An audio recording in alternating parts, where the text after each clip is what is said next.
Boris Johnson has done what many of his critics suspected he was not even attempting to do. He has negotiated a Brexit deal with the European Union. Having a deal signed off by the European Commission is only the first step, however, in ensuring Britain leaves before the October 31st deadline as per his do-or-die pledge. Here are the steps Mr. Johnson will now need to take. Get sign-off from the EU 27. The power brokers in the European Union are always the member state leaders who make up the European Council.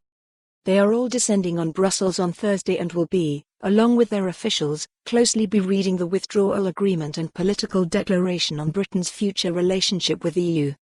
If they are content with what is written on paper, they will give the Brexit deal the green light and Mr. Johnson would have passed his first major hurdle. Secure Parliament's backing.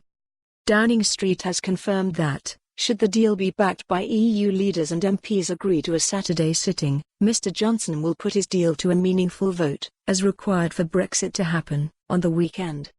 This looks to be the hardest of tasks. The Conservative Party leader needs to secure a majority for his exit terms, despite leading a minority administration where opposition MPs outnumber those on the government benches. He has also damaged his relationship with the DUP after appearing to ride roughshod over their concerns about the customs arrangement proposed for Northern Ireland in his deal, along with dissatisfaction over the consent mechanism for Stormont and the process for VAT. The DUP has confirmed they were unable to support the proposals in Parliament. It makes the numbers even tighter for the PM, seeing as members of the European Research Group, ERG, a hardline band of Tory Eurosceptics, have said they would struggle to vote for a deal that does not have the DUP's approval. If the PM finds success in Westminster, he will then have to also hope that MEPs in the European Parliament give it the same backing, a point reiterated by European Commission President Jean-Claude Juncker in a joint press conference with Mr. Johnson on Thursday. Fend off second referendum bids. Opposition's MPs have been talking about a Super Saturday where the Commons votes on both the PM's Brexit deal and also whether to subject it to a second referendum. Former Liberal Democrat leader Sir Vince Cable called on MPs to back the deal and approve a confirmatory vote.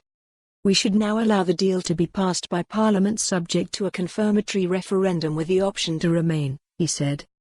Mr. Johnson will have to fight off such amendments that would be supported by the Lib Dems, SNP and Greens. Jeremy Corbyn, speaking in Brussels, would not speculate on whether Labour could suffer for more on this story. Visit the news article link.